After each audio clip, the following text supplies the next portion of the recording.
자, 안녕하세요. 천연보 속닥속닥 19번째 시간입니다. 반갑습니다. 안녕하세요. 네, 오늘도 영화에 대해서 또 이런저런 이야기 나눠보도록 하겠습니다. 네, 오늘 나눌 영화는 뭐지, 승구가? 오늘 나눌 영화는 2019년 12월에 개봉한 켄 로치 감독의 미안해요 리키. 미안해요, 리키. 미안해요 리키. 그래요. 미안해요, 리키. 이렇게 하니까 되게 좀 밝은 영화 같이 느껴지는데. 미안해요 리키. 이런. 뭐이 켄 로치 제가 솔직히 저는 처음 들어봤거든요. 되게 유명한 분이시더라고요. 되게 아는 사람들 다 그렇죠. 아는. 켄 이분 감독한 영화는 이제 뭐 보리밭을 흔드는 바람이랑 나 다니엘 블레이크 이걸로 상금 동영상을 두 번 탔을 때 2006년, 2016년 기생충 받았던 그 그쵸, 상이죠. 황금 동영상. 그리고 뭐 출연진은 좀 되게 유명하지는 않으신 분들 같더라고요. 이 영화는 켄 로치 감독 자체가 되게 비전문 배우를 많이 사용하는 감독이라고 알려져 있고. 그래서 뭐 크리스 히친 데뷔 유명하지 않지. 그냥 남자 주인공만 그냥 뭐 단역 배우. 그렇죠. 실제로 막 그런 택배를 했었나 봐. 여자분은 연기자가 아니고 실제로 간병기를 하는 분. 뭐 그런 분들이 이렇게 또 잘 이렇게 오셔가지고 영화를 찍은 것 같고. 뭐 황금종려상 받은 거 두 가지는 뭐 한번 좀 볼만한 영화인 것 같아요. 이 영화도 미안해요 리키도 좀 경쟁을 했다고 들었죠. 그죠, 여기 기생충이랑 같이 올라갔어요. 기생충이랑 같이 네. 올라갔는데 기생충이 됐다고. 봉준 형님한테 카트 먹고 이제. 그래서 나이가 되게 많아요, 이분도. 켄 로치 감독이 지금 80 넘었나? 36년생이라고. 36년생? 80 다 돼가는 건가, 그러면? 80, 60. 넘었구나. 85세 뭐 이렇게 좀 넘었구나. 나이가 되게. 한번, 나 다니엘 블레이크까지 하고 뭐 은퇴를 해야겠다. 뭐 이렇게 했다가 다시 복귀한 걸로 알고 있고. 뭐, 가장 유명한 뭐 정치 감독 중에 한 명이고, 사회파 정치 감독 중에 한 명이고. 영국 분이죠. 영국 분이시고. 미안해요, 리키. 네, 줄거리 소개하도록 하겠습니다. 네, 주인공이 있습니다. 주인공은 남자고 한 40대 중반 정도 된 나이고, 이름은 리키고, 이제 맨체스터 유나이티드의 팬이고. 지금 살고 있는 데가 어디죠? 뉴캐슬인가 여기가? 살고 있는 곳은 뉴캐슬인데 고향이 맨체스터여가지고 맨체스터 유나이티드 이제 옷을 입고 다니다가 이제 문신도 이렇게 맨체스터 그게 맨체스터 문신인가? 로고에 있는 문신이. 그래? 네. 너무 몰랐네요. 내가 축구 좀 봐가지고 그런 거 딱 잡아냈어. 팔에 웬일 문신을 했구나. 광팬이라고 보면 딱 광팬이구나 이런 딱 생각이 들었어요. 그래가지고 막 얘기하는 거 보니까 막 옛날 얘기에서 막 에릭 칸토나 막 나오고 그러더라고 보니까. 그래서 일단 그 뉴캐슬이라는 도시 살고 있는 사람이고. 아내와 아들과 딸이 있는 가장입니다. 그래서 원래는 건설회사 직원이었는데 뭐 나름대로 열심히 일하면서 돈도 모으고 했는데 2008년에 이제 세계 금융위기가 오잖아요. 그때 영국도 영향권에 들어서면서 다녔던 건설회사가 무너진 거예요. 그래서 그때부터는 이제 안정된 직장에 있지 못하고 진짜 안 해본 일이 없는 사람이에요. 그래서 보면은 막 처음에 이제 자기 소개할 때 나오죠. 집안공사, 배수공사, 굴착, 도면뜨기, 콘크리트 치기, 공구리 치기, 지붕 작업, 바닥 작업, 도로 포장, 판석 깔기, 배관 작업, 목공, 무덤도 봐왔습니다. 온갖 어떤 건설업 현장의 일을 다 해본 정말 건설업에서 진짜 뭐 잔뼈가 굵은 어떤 그런 인물로 나오고 뭐 하여튼 보면은 참 정말 성실해. 맞아요. 열심히 일하고. 정말 열심히 일하는 사람. 그런 사람으로 나오고 있고. 아내는 직업이 간병 일을 하시는 분이에요. 간병인이시고, 그다음에 되게 착해. 맞아요. 천사예요, 거의. 천사예요, 진짜. 천사.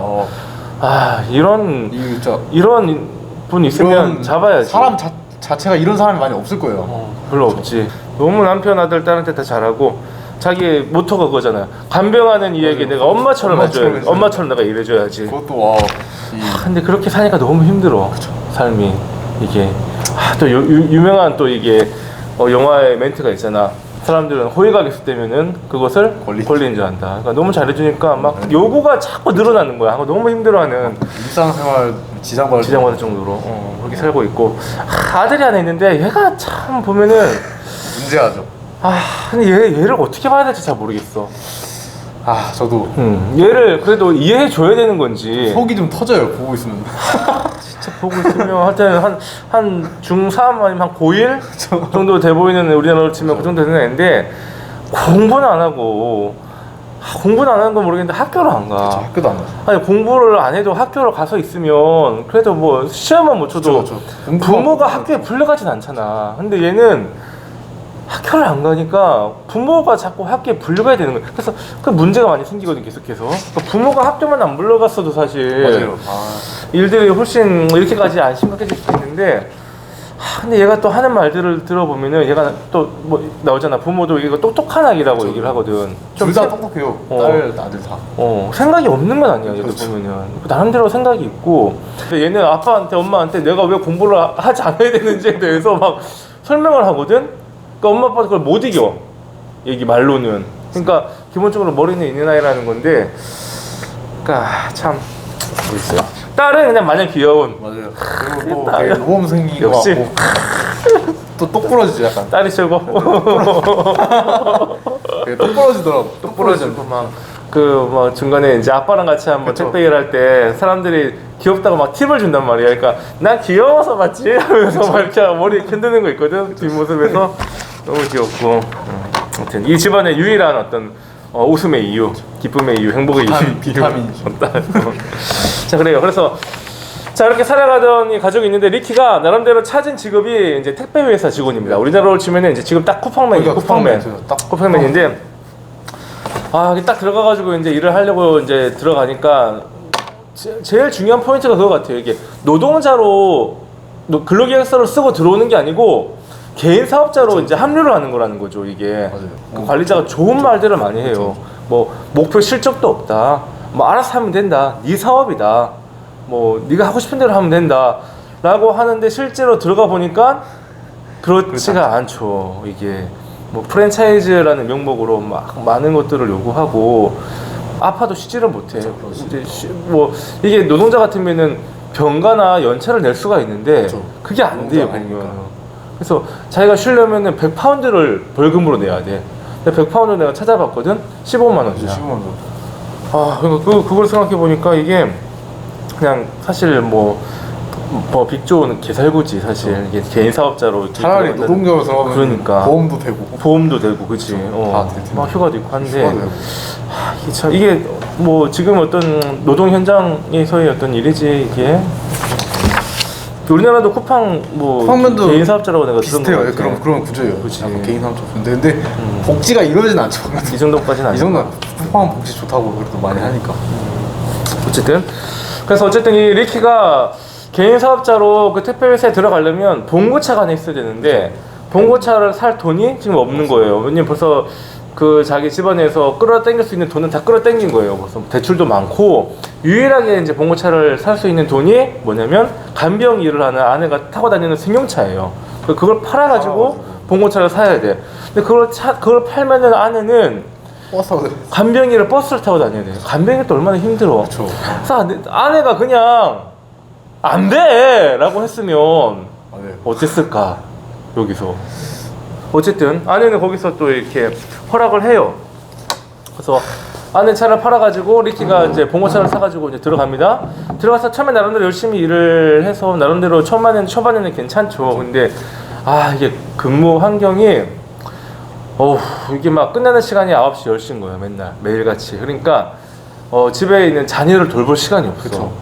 그리고 엄마도 이제 차가 없어지니까 이 근로 시간이 더 길어지고 엄마가 몸이 너무 피곤한 거야. 추운데 막 하루 종일 막 버스 정류장에서 기다리면서 버스 타고 다니면서 왜 늦었냐고 막 욕 먹으면서 그렇게 다니니까 엄마도 너무 힘들고 아빠도 뭐 어쨌든 버티기는 하는데 이게 일이 정말 힘들고 그러다가 이제 시간이 지나면서 부모의 관심을 못 받은 큰 아이가 조금씩 사고를 치기 시작하고 학교를 빠지고 그래서 이제 정학을 받아야 된다고. 그래서 학교에서 이제 부모 오라 그러죠. 부모가 같이 가야 되는데 빠질 수가 없는 거야 아빠가. 일을 뺄 수가 없죠. 뺄 수가 없는 거야. 일 빼려 그러면 이제 회사에 있는 관리자가 있는데 겁나 무서워. 그 아저씨 막 등치도 딱 봐도 약간 찔러도 피 한 방울 안 나오게 생긴 그런 모습이에요. 무슨 사람이 무섭게 생겼냐. 와 진짜 막 되게 매뉴얼한 것보다. 진짜 뭐 이게 뭐 그런 사람을 관리자를 놓고 개인 사업자가 무슨 개인 사업자가 이게 거의 노예 뭐 종처럼 일하는 것만 보니까 그래가지고 그리고 이제 자녀 때문에 문제가 생겨서 자녀가 정학을 받고 자녀가 정학을 받은 것 때문에 이제 부부가 또 서로 이제 사이가 안 좋아서 싸우게 되고 그 문제가 생기고 그러다가 이제 더 큰 문제가 생기죠. 이 큰 아이가 절도를 합니다. 절도를 해서 그때는 아빠도 빠질 수가 없는 거야. 어쩔 수 없이 가야죠. 그래서 그 빠빡머리 관리자한테 그냥 욕이란 욕은 다 들어가면서 그냥 빠지고서 아들을 구하러 이제 경찰서로 가죠. 어떻게 얘기해가지고 데리고 오는데 이제 아들은 벌써 자기 인생의 희망을 찾을 수가 없는 아이인 것 같아 보면 거기서 똑똑한 아이인데 거기서 이제 자기가 잘못했는데 뭐 아빠한테 미안한 것도 있고 근데 뭐 자기도 어떻게 될지도 모르겠고 뭐 아빠한테 막 대들죠. 그러다가 이제 아빠가 애를 때리죠. 처음으로. 지금까지 아빠 어떻게 그래도 되게 잘 참았어. 나 같으면 벌써 때렸을 것 같기도 해. 보면 그 전에 벌써 아빠한테 막 욕하고 그러잖아. 그 전에 때렸던 것 같아. 나 때릴 것 같아. 난. 근데 어쨌든 아빠가 잘 참다고 해서 때리고 또 그 리키의 아내는 가정폭력에 트라우마가 있는 사람이어서 그걸 못 견뎌하고 그렇게 해서 이제 가정 분위기가 너무 안 좋아지니까 이게 또 딸이 또 예전처럼 돌아가고 싶다는 마음에 아빠가 택배 회사 들어가고부터 이렇게 됐어 해가지고 이제 열쇠를 또 숨기는 일이 생기죠. 그래서 이런 일들만 벌어지면서 점점 더 상황은 좀 어둡게 흘러가는 와중에 이제 결정적으로 리키가 택배 일을 하다가 동네 양아치들한테 폭행을 당하고 물건을 빼앗기고 정말 중요한 그 단말기, 그죠, 단말기. 그 물건에 대한 정보랑 그 이동 정보가 담겨 있는 그 단말기가 파손되고 그래가지고 막 눈 한쪽은 뜰 수 없을 만큼 부어 있고 막 뼈가 부러진 것 같아서 엑스레이를 찍으러 병원에 왔는데 그 병원에 와서 이제 엑스레이 결과 기다리고 있는 리키한테 그 관리자가 전화를 하죠. 그래가지고 단말기에 부셔졌으니까 1,000파운드 내야 되고 150만 원이죠. 그다음에 결근하니까 하루에 150파운드씩 내야 되고 그다음에 뭐 네가 분실한 물건에 대해서 뭐 여권인가 뭐는 돈 내야 되니까 그것도 뭐 500파운드 내야 되고 그러니까 거기서 벌써 막 몇백만 원이 벌써 들어가는 거예요. 회사에 이제 벌금으로 막 그거 외에 또 병원비 뭐 하고 막 거기서 이제 막 그 착하던 아내가 못 참고 이제 막 욕을 하죠. 우리 남편 좀 놔두라고 그만 좀 괴롭히라고 막 욕하면서 막 정말 종처럼 이렇게 일하고 있는데 지금 병원 와서 지금 다쳐가지고 누워있는 사람한테 이런 얘기는 하냐고 하면서 막 욕을 하고 나서도 이제 그 아내가 욕을 하고 나서 자기가 너무 또 당황스러운 거지.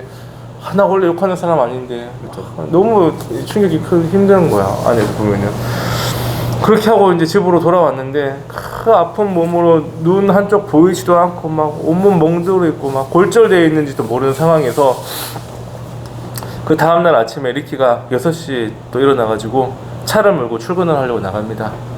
그 나가는 상황에서 이제 아들하고 아내하고 딸하고 다 나와가지고 그 벤 앞에 아빠 못 가게 가면 안 된다고 당신 이렇게 해서 가면 큰일 난다고 다친다고 사고 난다고 막 아빠 제발 들어오라고. 근데 리키는 벌써 나 너무 벌금이 많아졌어.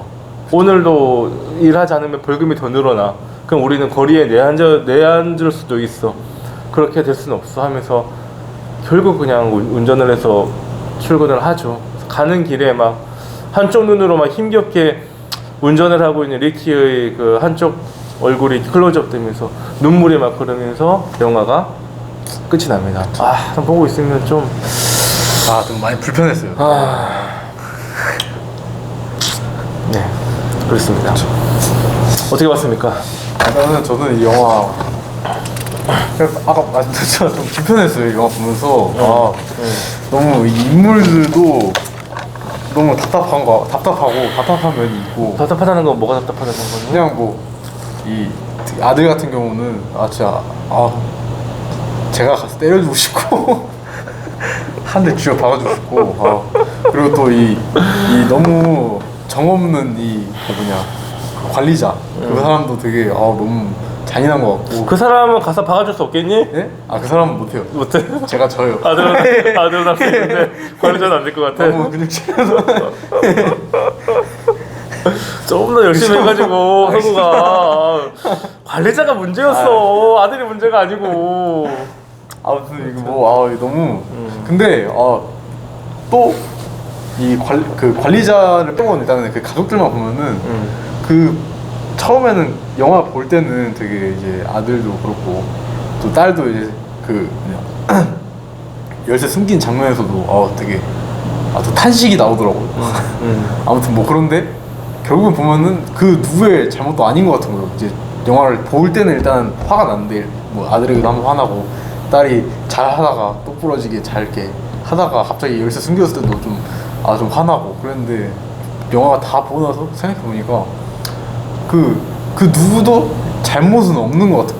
왜냐면은 이 아들 딸도 부모님이 계속 밤늦게까지 들어오면서 한창 이제 부모님이 좀 보살펴줘야 할 나이에 그것도 아무런 보살핌 가지 못했고 그러면 걔네들이 일탈을 하는 거에 대해서는 누구에게 책임을 물어야 되는가 라는 또 생각 들고 근데 또 그렇다고 부모님 책임도 아니에요. 왜냐면 부모님도 열심히 부모님이 뭐 술 마시고 뭐 맨날 뭐 아이들 폭행하고 이런 것도 아니고 열심히 일하고 있는데 그 누구의 잘못도 아닌 것 같은데 왜 이 가족은 이렇게 됐나. 그쵸. 이런 생각이 들면서 되게 불편했죠. 그런 생각을 좀 하면서 그런 말 하잖아요. 뭐 아내가 이런 말 하잖아. 악몽을 꾸는데 모래에서 가라앉고 있다. 근데 가족들이 이렇게 애들이 와가지고 끌어내려고 하는데 같이 근데 딱 그런 모습이에요. 이게 근데 그 저번 주에 말했던 행복을 찾아서랑 다른 게 이 영화는 계속 그럴 것 같아서 계속 이게 끝나지 않을 것 같아서 어쩌면 이 아들도 그런 삶을 계속 살아갈 수도 있고 계속 이렇게 끝이 보이지 않을 것 같아서 더 불편했던 그런 느낌이었던 것 같아요. 그렇지. 그럼 마지막 장면에 한쪽 눈은 보이지 않고 그쵸. 그냥 간신히 그냥 운전을 하고 가는데 그 전에도 사실 일이 너무 힘드니까 운전하다가 막 졸음운전하는 장면이 한번 나오거든. 막 그때 역주행 하잖아요. 막 언제 사고가 나서 막 뭐 진짜 명을 달리하거나 불구가 돼도 이상하지 않을 상황이야 지금. 그러니까 마지막 장면이 거기서 딱 끝냈는데 사실 거기서 1시간만 더 영화가 보여줬으면 그냥 그날 아침에 운전하고 가다가 사고가 나가지고 더 큰 어떤 그 비극과 절망의 상황으로 그 가정이 이렇게 막 정말 떨어질 수도 있는 상황이거든. 그 몸을 어떻게 이 막 무거운 짐을 이렇게 다 이렇게 팩팩하게 일을 하겠어요. 그러니까. 또 뭔 일 나겠죠. 또 하다가. 근데 이제 성국이도 얘기한 것처럼 이게 더 우리의 마음을 불편하게 하는 이유는 이 영화에 나오는 사람이 다 나쁜 사람이 없다는 거야. 그렇죠. 다 착하고 성실하고 그래도 자기가 처해 있는 그 상황과 그 조건 가운데에서 최선을 다하고 있는 사람들이거든 사실. 그런데 이렇게 됐단 말이야. 그러니까 성국이가 얘기한 것처럼 이들이 도대체 누구의 잘못 때문에 이렇게 되었나라는 질문을 던지지 않을 수밖에 없는 영화라는 생각이 들었고, 행복을 찾아서는 약간 개인의 어떤 뭐 능력이라든지 성실이라든지 뭐 열정이라든지 그쪽에 좀 초점을 맞춰가지고 영화가 진행이 된다면 이 영화는 개인의 어떠함에 대해서 얘기하고 있는 영화는 아닌 것 같아. 평범한 사람들이죠. 개인의 어떠함이 아니라 그들이 거하고 있는 어떤 사회의 구조와 어떤 시스템과 어떤 노동 현장의 어떤 상황들, 어떤 모순적인 어떤 상황들, 뭐 그런 것들에 대해서 감독이 이야기하고 싶은 영화가 아닌가라는 그런 생각이 드네요. 이런 불편하거나 아니면 좀 불행한, 어떻게 보면 좀 불행하잖아요. 불행한 영화 자체는 좀 저는 이런 생각을 했어요. 이런 영화 보는 이유는 이런 영화를 보면서 역설적으로 좀 나는 위안을 받는 거예요. 그래도 이런 사람은 아니니까 내가 좀 그렇게. 근데 이런 그런 것도 딱히 없는 것 같아요. 왜냐면은 또 완전히 이 사람들이 완전히 모든 걸 잃은 사람들은 아니에요. 또 뭔가 실제로 있을 것 같고 내가 삐끗하면 내가 겪을 수도 있는 일일 것 같고 그러니까 뭔가 이렇게 계속 불편한 부분을 계속 그냥 불편하게 계속 가는 거예요. 이 플롯이 아예 더 비극이었으면은 오히려 좀 그래도 이 사람보다는 기를 수 있었을 텐데 뭔가 자꾸 이 경계를 자꾸 이렇게 좀 건드리면서 그치. 나도 잘못하면 나도 운 없으면 아니면 뭐 나도 이렇게 될 수도 있을 것 같고 그런 느낌도 들고 이제 그런 거에서 위로를 받으려면 사실 이 영화를 볼 게 아니고 그 영화를 봤어야지. 텍사스 전기톱 살인 사건. 그 영화를 보면은 막 텍사스에서 전기톱 들고 이제 그렇죠. 막 썰러 오는데 우리한테 그런 일이 일어나지 않을 거 아니야. 그러니까 뭐 충분히 나는 안전하구나. 그렇죠. 나는 미국이 아니라 대한민국에 살고 있구나. 근데 그 영화 떠오르는데 그 영화 제가 진짜 어릴 때 봤거든요. 그 어떤 영화? 텍사스 전기톱 살인. 봤어 그 영화를 진짜? 그 영화 진짜 어릴 때 봤거든요. 진짜 어릴 때. 그게 엄청 오래된 영화잖아요. 그치. 초등학생 때가 아마 봤을 거예요. 물론 보면 안 되는 영화지만 이제 부모님이 빌려오고 해가지고 친구들 그러니까 그때 당시에 이제 친구 집 막 놀러 가서 막 놀고 막 하루 종일 놀고 그랬으니까 친구 집에서 같이 봤는데 아 너무 무서운 거예요. 아 그랬어? 근데 이 집을 갔는데 거리가 텅 비어 있었거든요. 대낮인데도 너무 무서운 거였어. 뭔가 튀어나올 것 같은 거예요. 그래서 그렇게 한 전기 톱 들고? 그쵸, 한 일주일 그렇게 무서웠던 기억이. 그래. 많은 것들이 바뀐 것 같아. 그 크리스 가드너 1980년대와 지금 우리가 살고 있는 2020년. 그러니까 켄 로치 감독 영화 내가 본 게 이게 4번째 영화인데 켄 로치 감독 영화 다른 것들을 보면은 이렇게 대책 없이 끝내지는 않았어. 감독님이. 아 예. 그래도 뭔가 희망적인 게 조금씩은 있었거든. 뭐 빵과 장미도 그렇고 나 다니엘 블레이크도 그렇고 보리밭 그거는 이제 약간 뭐 독립운동에 대한 것도 좀 다를 수도 있는데 근데 이제 그 감독의 영화들을 이렇게 보면은 이제 그래도 나름대로의 희망으로 제시된 것이 뭐였냐면은 연대였던 것 같아. 연대. 어렵고 힘들게 살고 있었던 사람들끼리의 어떤 연대, 노동자들끼리의 연대. 다른 말로 하면 뭐 노조라고 볼 수도 있는 거고. 그 어떤 연대를 통해서 그래도 그들이 조금씩 현실을 바꿔가는 어떤 모습을 보여주는 것 같은데 사실 이 영화에서는 노조, 뭐 노동자끼리 연대 자체가 있을 수가 없어. 왜냐면 더 이상 노동자가 아니거든. 개인 사업자들이란 말이야. 이 사람들은. 그러니까 어떤 그런 어떤 노동 환경의 변화, 어떤 근로 환경의 변화 자체가 80년대와 2020년을 살고 있는 우리의 그 어떤 차이인 것 같아.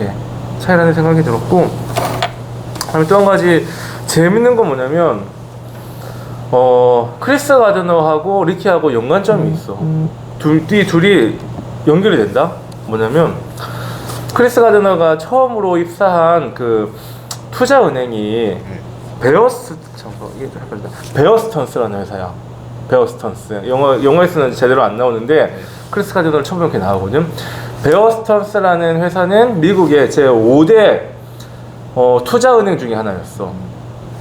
그래서 뭐 1900년대 초반에 막 거의 뭐 100년 가까이 이제 회사가 운영이 되었던 회사고 뭐 잘 나가는 회사였지. 근데 그 회사가 2008년이 되면서 휘청해.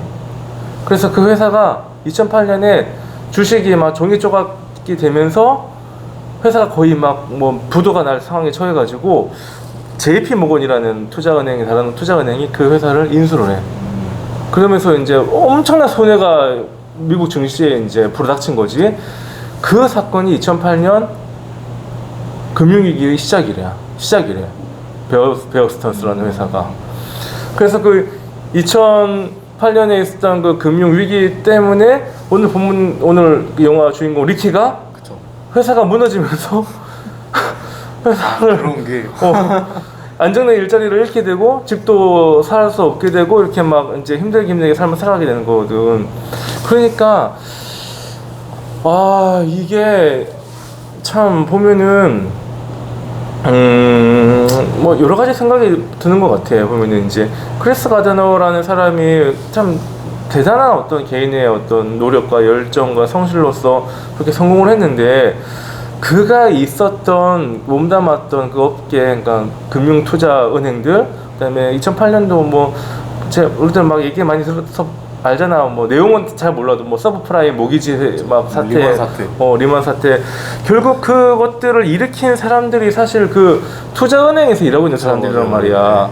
그 사람들이 욕망의 브레이크가 되지 않고 그냥 어쨌든 탐욕에 눈이 멀어서 그냥 단기적으로 남의 돈 끌어당겨서 자기가 먹으려고 하다 보니까 그 말도 안 되는 막 파생 상품들 나와가지고 막 무디스 같이 그런 어떤 그런 등급 매긴 회사들도 다 그냥 무조건 뭐 되게 막 저질스러운 파생 상품에도 다 좋은 등급 줘가지고 사람들 다 속여가지고 다 그거 사게 만들고 막 담보대출 받게 만들어가지고 그냥 막 폭탄 돌리기 하듯이 막 돌다가 결국 빵 터졌을 때 먼저 돈 버은 애들은 다 그 돈 들고 튀었고 그냥 수많은 그 사람들 피해받고 막 집 잃고 직장 잃고 결국 그게 전 세계적으로 퍼져가지고 결국 이게 리키한테까지 온 거란 말이에요. 그러니까 뭐 여러 가지 생각을 하게 해주는 것 같아. 이게 이제 지난주에 봤었던 영화랑 이번 영화랑 같이 비교해 보면은 참 개인이 그렇게 능력이 뛰어나가지고 정말 그 인생을 통해서 정말 존경심을 불러일으킬 만한 어떤 업적을 이뤘는데 돈을 벌었고 근데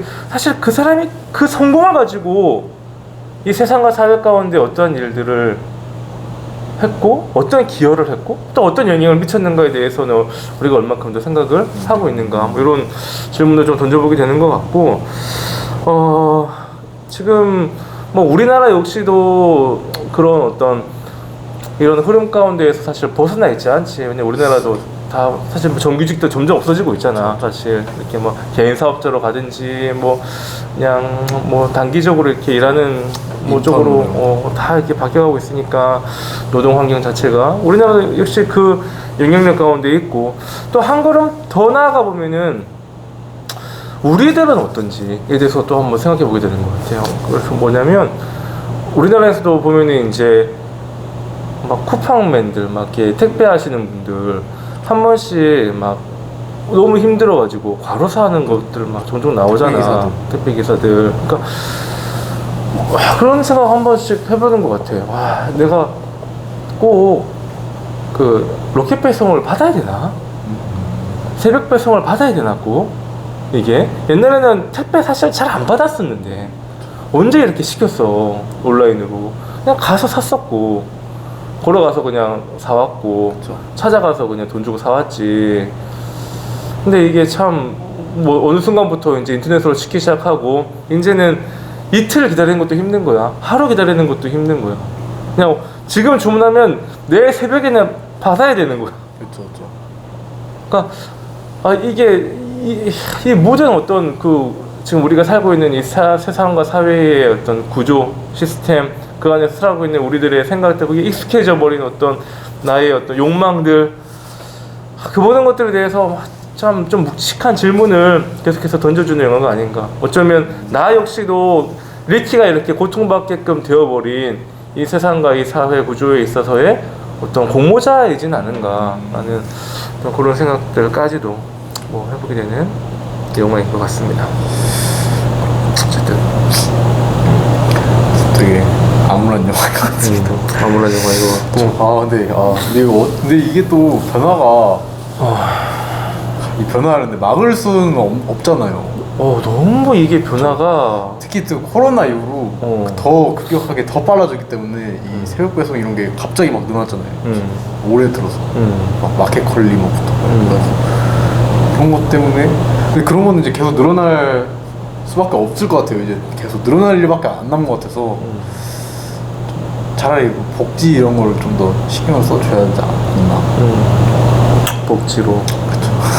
그러니까 이게 뭐 배송 부분도 배송 부분인데 또 되게 겁나는 게 요새는 또 다 기계가 하잖아. 그쵸. 나 뭐 올해 초에 빕스 한번 갔는데 맞아요. 기계가 빕스에서 국수를 기계가 삶고 있더라. 봤어? 저도 봤어요.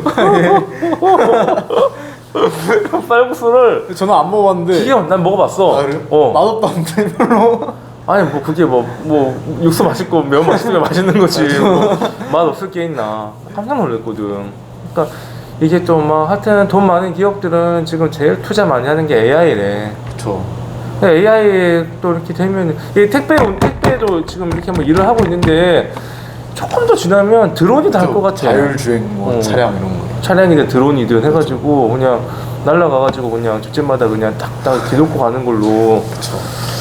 그럼 또 참 이런 이 영화도 한 뭐 10년 20년 지나고 나서 보면은 저 때는 그래도 택배 노동이라도 일할 게 있었는데 그렇죠. 지금은 그것도 없네라고 또 20년 후에는 얘기할 수도 있는 거고 더 어려워졌다라고 얘기할 수도 있는 거고 이 상황에서 좀 그래서 계속 어떤 정치권에서의 어떤 해답으로 제시하고 있는 거는 뭐 그런 거 같아. 기본소득 이제 줘야 된다.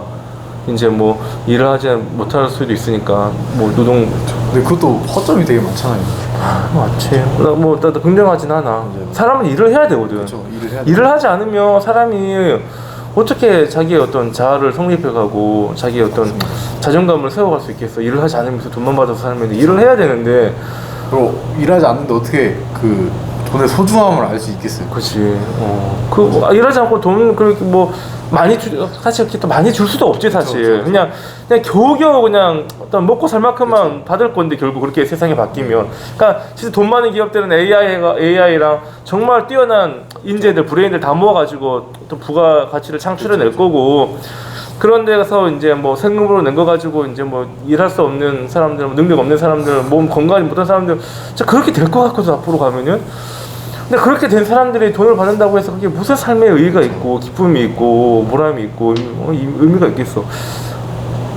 참 보면서 여러 가지 생각을 하게 되는 것 같고 어떻게 이제 흘러가야 되는 건지 나라와 사회가.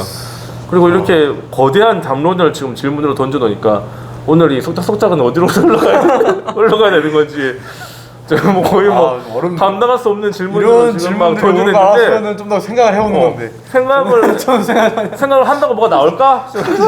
그래도 조금 뭔가 좀 준비는 좀 하고 오는 건데 갑자기 이런 큰 이야기들가 너무 거대한 걸 막 던졌나? 이 리허설이 없기 때문에 소닥소닥은 뭐 대본도 없고 리허설도 없고 뭐 그냥 못 먹어도 고 아닙니까? 마포대교로 그냥. 네 개인 근데 저는 어쩔 수 근데 이게 요즘 진짜 이게 미국이 원래 그렇잖아요. 미국도 약간 엘리트주의로 원래 엘리트주의를 계속 해왔잖아요. 미국은 소수의 엘리트들이 약간 다수의 그런 좀 그런 사람들을 좀 하는. 우리나라도 그렇게 되고 있는 것 같아요. 왜냐면은 이 4차 산업혁명 시대라고도 하고 뭐 AI로 발전하고 하는데 결국 그런 건 다 돈이잖아요. 다 돈인데 그런 돈을 가지고 있는 그런 자본력을 가진 기업이나 개인이 얼마나 되겠어요.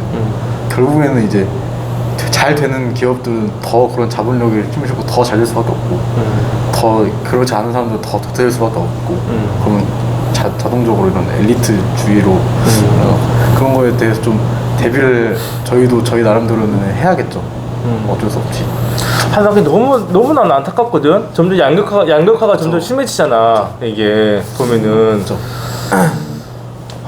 누구도 이게 바람직하고 옳게 가는 거다라고 생각은 하지 않는 것 같은데 물론 뭐 돈 많은 분들이야 뭐 생각할 수도 있겠지만 근데 아무도 답을 제대로 하지는 못하는 것 같고 미국이 이제 1950년, 60년, 70년, 80년, 70년까지 막 대압착 시대라 하거든. 대압착 시대.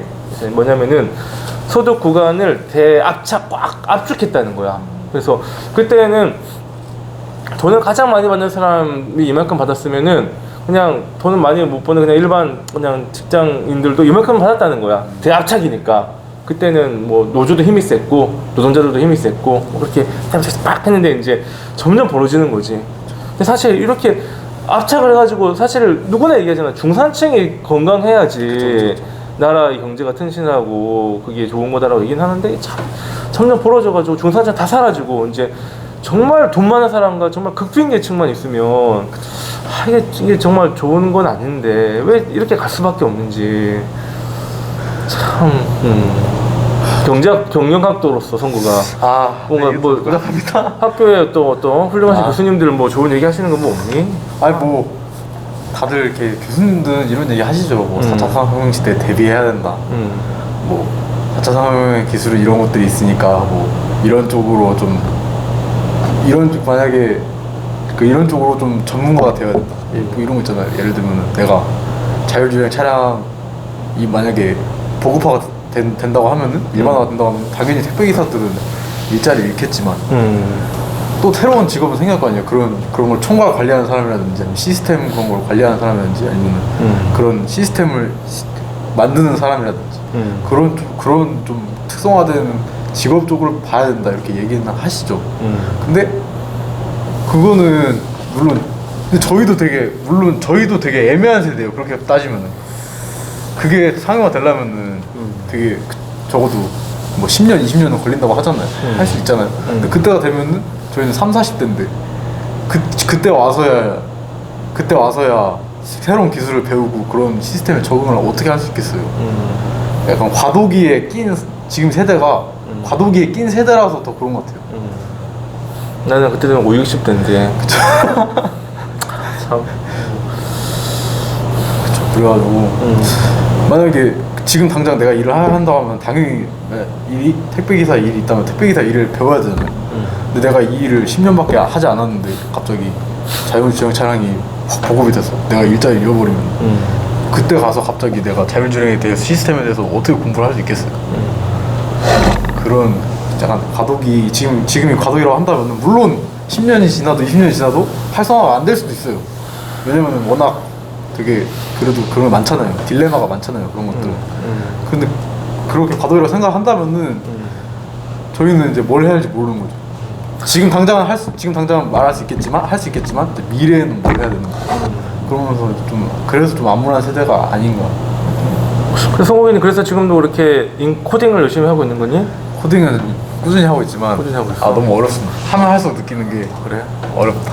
꾸준히 하고는 있네. 훌륭한데. 근데 컴퓨터 이제 열심히 해야 돼. 제 생각에는 미래는 모든 것들이 컴퓨터로 귀결되잖아요. 그래. 컴퓨터를 진짜 열심히 배워야 돼. 컴퓨터를 열심히 한다는 거는 뭐 코딩이야? 코딩이죠. 코딩이야, 코딩도 있고 결국은? 뭐 그냥 컴퓨터 자체를. 옛날에 영국에서 산업혁명이 일어났을 때 기계들 막 들어와가지고 노동자들 자리에 없어지니까 기계 파괴 운동이 일어났거든. 그때 러다이트 운동이라고. 요새 막 그 심령이 너무 막 이해가 되는 것 같아. 나도 되게 싫은가 봐. 컴퓨터, 스마트폰 막 이런 게 이게 막 따라가는 것도 진짜 버겁고 조금 이제 너무 새로운 게 나오니까 또 힘들고 그렇네. 어쨌든 그래요. 그래서 좀 이렇게 정리를 좀 해봤으면 좋겠어요. 어떤 뭐 이런 또 여러 가지 얘기를 했는데 또 이런 관점 위에서 과연 우리가 마지막으로 같이 행복을 찾아서와 미안해요 리키를 우리가 어떻게 잘 조화시킬 수 있을 것인가. 여기서 우리는 뭐 취할 것은 취하고 버릴 것은 버려야 된다고 할 때에 우리는 어떠한 입장을 가지고 이 영화들을 바라봐야 할 것인가. 뭐 정리가 되는 거 아니 성국이는? 근데 저는 이 리키 가족이 되게 암울하지만 뭐 계속 이렇게 살다 보면은 열심히 이렇게 왜냐면은 이 사람들이 절대로 요령 피우거나 그러지 않았거든. 계속 열심히 살아왔거든. 그래도 빛을 볼 수 있지 않을까. 이렇게 아무나 제가 이런 상황을 겪을 수도 있고 아닐 수도 있고 그렇지만 어쨌든 저는 최선을 다해야 된다고 생각해요. 모든 상황에서 어떤 상황에서 지 가족들처럼 그래야 기회가 오더라도 잡을 수 있잖아요. 그렇죠. 그렇기 때문에 그렇습니다. 오늘도 그 얘기 들으면서 떠오른 게 그런 얘기도 하더라고. 부모가 그래도 결국 자녀들이 부모를 바라보면서 영향을 받잖아. 그렇죠. 그래도 부모가 이제 제대로 서 있으면 자녀들이 이렇게 막 방황을 하고 막 그렇죠. 헤매이는 시기를 보내더라도 어떤 그 선은 넘지 않는다고 하더라고. 그래서 보면서 영화에서 보면은 주인공 아들이 막 그래비티에 미쳐가지고 막 주인공 아들이 이거 왔다 갔다 해요. 막 성숙했다가 철없다가 성숙했다 철없다 막 이렇게 해요. 그렇죠. 그래서 좀 인상적이었던 건 뭐냐면 나는 그래도 신나는 안 했어. 그죠. 그 얘기 나오거든. 또 주위에 있는 막 친구들은 막 마약 같은 거 안 뭐 약까지 했다는 거야. 난 그래도 나는 신나는 안 했어. 난 그게 그래도 그렇게 열심히 살아가는 부모를 봤기 때문에 그렇게 된 거라고 생각을 해. 그래서 그리고 어느 순간 좀 아는 날이 오겠죠. 부모님 얼마나 고생하고 있는지 자기들을 위해서. 그래서 저는 항상 최선을 다해야 된다고 생각합니다. 내가 이렇게 고통받고 내 상황이 이렇게 어렵고 문제가 여전히 내 인생 가운데 있는 것이 내 안에 있는 나의 어떤 문제냐 아니면 나를 둘러싸고 있는 상황과 환경과 구조의 문제냐 그 질문인데 어떻게 보면은 행복을 찾아서는 그건 너의 문제다 라고 얘기를 하는 거고 그래서 가족들을 봐 이렇게까지 하면 성공할 수 있어 이거고 이제 미안해요 리키 같은 경우에는 이제 그거는 개인의 힘보다는 그걸로 어떻게 극복할 수 없는 구조의 문제가 더 크다라고 얘기를 하는 건데 나도 뭐 계속해서 시간이 지나면서 조금씩 생각이 바뀌는데 지금 내가 가지고 있는 생각은 뭐냐면 구조의 문제를 먼저 생각해서는 답이 안 나온다는 거야. 맞아요. 내 생각으로는. 왜냐면은 구조를 바꿀 수 없기 때문이에요. 저희는. 그치 바꿀 수 있는 분들이 있을 수도 있지. 나는 그래서 그러니까 구조의 문제, 그러니까 내 안에 있는 나의 어떠한 그 박혀 있는 무엇에 대해서 이유를 전거하기 시작하면은 힘이 잘 나오지 않는 것 같아. 그래서 뭐 성욱이랑 비슷한 얘기인데 사실 결국은 내가 열심히 일단 해야 되는 것 같아. 난 그래서 행복을 찾아서라는 영화가 좋아. 그 영화가 말하지 않는 여러 가지 것들에 대해서 나는 좀 마음에 불편한 것들이 많이 있어. 아까 얘기한 어떤 그렇죠. 투자은행도 그렇고 또 뭐 거기도 뭐 막 결국에는 돈이 행복 뭐 이런 것들. 그런 것도 그렇고 가치도 그렇고 근데 어쨌든 그 크리스 가드너가 보여줬었던 인생에 대한 태도만큼은 우리가 반드시 가져야 된다고 생각을 하거든. 왜냐면 그게 없으면 사실 우리는 한 발짝 앞으로 나아갈 수가 없어. 근데 이제 내가 한 걸음 더 나아가서 얘기하고 싶은 건 뭐냐면 정말 노력해서 열심히 노력해서 이제 한 걸음 더 벗어나면은 내 다음 세대를 바라볼 때 너희도 나처럼 열심히 하면 돼라는 말은 내가 하면 안 된다라는 생각이 있거든. 저도 그렇습니다. 뭐 뭔지 알죠? 어떤 느낌인지 알죠? 그러니까 나 자신에 대해서는 행복을 찾아서가 답이라 생각을 하고 그렇게 끊임없이 내 안에서 더 노력하고 더 최선을 다함으로써 문제를 극복해 가겠지만 그래도 내가 그것을 통해서 그래도 뭔가 내 삶에 무엇인가 의미 있는 무엇인가가 조금씩 이제 이루어지고 난다면 내 다음 세대를 바라볼 때는 너도 나처럼 해라는 것보다는 그렇죠. 그들이 조금 더 희망을 가지고 살아갈 수 있게끔 미안해요 리키에서 나오는 것과 같은 그 어떤 사회와 구조를 그래서 조금 바꿔가는 거에 내가 또 힘을 쏟는 게 더 옳은 거 아닌가 저는 그런 생각이 들거든. 그래서 나는 이 두 영화를 보면서 지금은 행복을 찾아서처럼 살되 내가 만약에 행복을 찾게 되거든 찾을 수 있을지 모르겠지만 행복을 찾게 되거든 나는 미안해요 리키라는 영화를 잊지 않는 사람이 되었으면 좋겠다. 그런 그 정도의 어떤 결론으로 결국에는 뭐 변화시킬 수 있는 거는 자기 자신밖에 없잖아요.